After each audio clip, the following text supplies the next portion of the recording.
Bonjour, aujourd'hui je vous parle de la rétention des employés ou séduire les nouveaux employés, que bien souvent ça va de pair. Donc, la chose que souvent que beaucoup d'employeurs font, c'est qu'ils divisent les employés par groupe, par département, ce qui brise l'harmonie, l'esprit d'équipe. Faut, quand on a des réunions, des activités, les repas spéciaux, plus possible, surtout si vous avez différents corps de travail, quand, dépendamment si comme de raison, si tous les départements sont concernés, c'est de faire les réunions tout le monde ensemble. Parce que souvent, surtout quand il y a des corps de travail séparés, si vous faites un meeting, mettons le midi pour le corps du jour, puis un meeting le soir pendant une pause ou l'heure de repas pour le corps de soir, là, si vous allez diviser vos équipes. Parce que là, ce que ça entraîne, c'est une guerre interne. On sait bien les gars de jour, on sait bien les gars de soir. Là, ça fait des genres de chicanes à l'interne. Ça brise l'harmonie, la transition entre les corps de travail. L'autre chose aussi qui est important de faire, c'est d'organiser des petites activités en dehors des heures de travail et parfois aussi les heures de travail pour aider à l'esprit d'équipe. Là, exemple, un barbecue sur l'heure du midi que vous payez toute la nourriture et les breuvages à tout le monde. Fait que là, ça donne plus la chance au monde de discuter ensemble, de s'intégrer. Puis ça renforce l'esprit de dire l'employeur pense à nous, l'employeur pense qu'on est important. Puis la même chose quand il y a des activités hors du travail que vous organisez. Évitez autant que possible, dans la mesure du possible de vos moyens, qu'il y ait des frais effectués aux employés. Que tout soit toujours tout gratuit. Ça, les employés vont être beaucoup plus reconnaissants. Et, quand vous faites des activités aussi, c'est de ne pas oublier que, mettons, s'il y a de la nourriture, s'il y a des cadeaux, quelque chose, d'avoir en quantité suffisante pour tout le monde. Puis là, aussi, quand il y a des activités, c'est important que parfois qu'il y ait des activités sans les conjoints et des activités avec les conjoints, de diviser ça. Parce que souvent, quand vous allez avoir des activités sans les conjoints, ça va renforcer encore là l'esprit d'équipe, puis l'image d'identité à l'entreprise, puis de se sentir aimé et apprécié par les employés. L'autre chose qui est bonne aussi à avoir, c'est avoir un habit de travail fourni par l'employeur qui est harmonisé envers tous les corps de travail, que tout le monde ait la même chose. Les employés aiment beaucoup avoir ça souvent.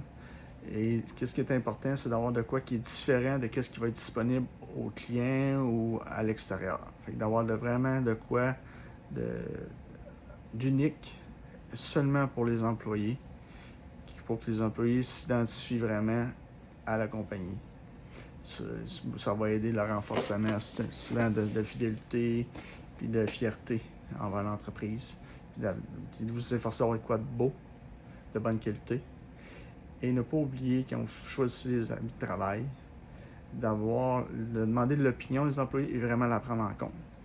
Il y a des employés qui vont aimer mieux des manches courtes, d'autres des manches longues, des polos, des chemises. Fait que c'est de prendre ça en considération.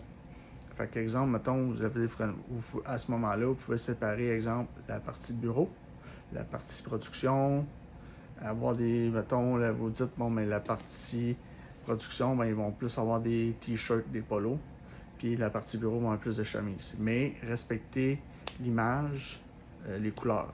Fait qu'avoir les mêmes couleurs, même genre de vêtements, mais ça peut être un vêtement différent, et que tout le monde par département ait le même.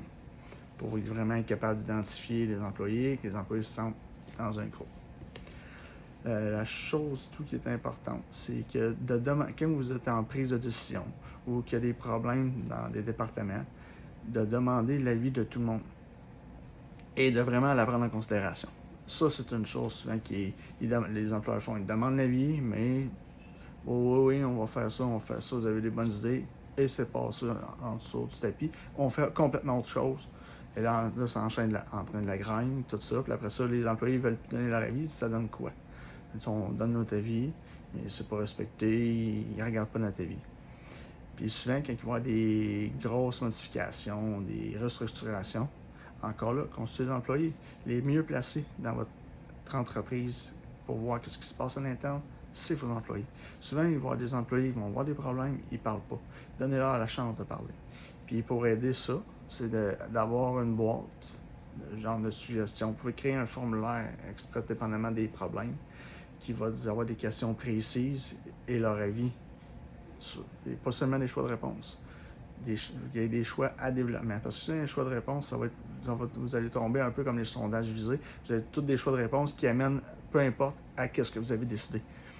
Puis ça les brime pour s'exprimer. Là, souvent, c'est ça. Si vous avez des choses à suggestion, des formulaires pour les suggestions, il y a des employés qui sont plus gênés de parler ou qui ont peur de ne pas être écoutés ou faire rire d'eux. Des fois, ils ont des super bonnes idées. Des fois, c'est les meilleures idées que vous n'aurez pas dans votre entreprise, mais ils n'oseront jamais parler devant les autres. Fait que là, s'il y a ça, puis c'est fait de manière anonyme, ben là, vous pouvez le voir, vous lisez les idées, puis là, vous allez voir, hey, oui, il y a des bonnes idées. Là, à ce moment-là, vous faites un meeting, vous en parlez avec les employés concernés des idées qui ont été relevées, qu'est-ce qui est bon. Puis quand on a les prises de décision, c'est important d'inclure tous les départements. Parce que parfois, il y a des départements qui vont voir de quoi que l'autre département n'a pas vu. Puis là, vous dites, ah non, ça ne concerne pas ce département-là. Mais les idées de tout le monde peuvent être bonnes. L'autre point qu'on pourrait parler aussi, c'est quand un employé vous apporte des idées. Ne pas vous approprier l'idée. Souvent, j'ai vu ça, l'employé va suggérer quelque chose, puis après ça, l'employeur dit, oh, non, on laisse faire ça, tout ça. Puis après ça, l'employeur dit, hey, j'ai une bonne idée, on va faire ça de même maintenant. Mais là, c'est ça, l'employé qui a donné l'idée, mais là, lui, il se sent brimé. Et il se dit, ah, qu'est-ce que ça donne une idée? C'est l'autre qui apprend, puis c'est ça, il se sent rabaissé. De là aussi, le respect de vos employés. Ne pas les rabaisser, pas de discrimination. Puis d'être conciliant avec vos employés pour ceux qui ont des problèmes familiaux, des rendez-vous, tout ça. De vous arranger à être plus libre possible dans la mesure du possible selon votre entreprise. Même la majorité du temps, on est capable de s'organiser. Souvent, on peut même en discuter avec d'autres employés qui vont vouloir remplacer pour aider, pour compenser pour quelqu'un. Ça arrive couramment, c'est pas un problème. Et beaucoup d'employeurs sont fermés, c'est moi qui est boss, c'est moi, c'est ça les horaires, tout ça. La même chose, parfois, tu as des employés qui ont des enfants ou peu importe, que vous dites votre horaire de travail, c'est de 7h à 4h, 4h30 ou 5h, peu importe. Ben, parfois, l'employé ne peut pas arriver à 7h au travail, il faut que la garderie ouvre à 7h30, il y a 20 minutes de route pour se rendre au travail, il ne peut pas être avant 8h. Ben, soyez conciliants, ajustez vos horaires. C'est comme parfois même, vous dites, ben, il pourrait finir une demi-heure plus tard, vous avez une heure de dîner, lui, il dit, hey, j'aimerais mieux avoir une demi-heure pour dîner, pour finir une demi-heure plus tard, pour aller chercher mes enfants, ou arriver une demi-heure plus tard, puis juste prendre une demi-heure de dîner. La majorité des cas, c'est possible. Là. C'est juste c'est les employeurs qui sont fermés. C'est toutes des petites choses en dehors du salaire qui peuvent faire une grosse différence dans votre entreprise et rendre les employés beaucoup plus heureux. Ben, pensez-y bien. Bon, ben, on fait un bon résumé. Que si vous avez des questions, quoi que ce soit, vous n'avez qu'à me contacter en privé. Je vais me faire plaisir de vous répondre du mieux que je peux. Puis s'il faut, on va céduler un rendez-vous. Fait que, bon, la prochaine fois, nous allons discuter du département de service. Merci. Bonne soirée.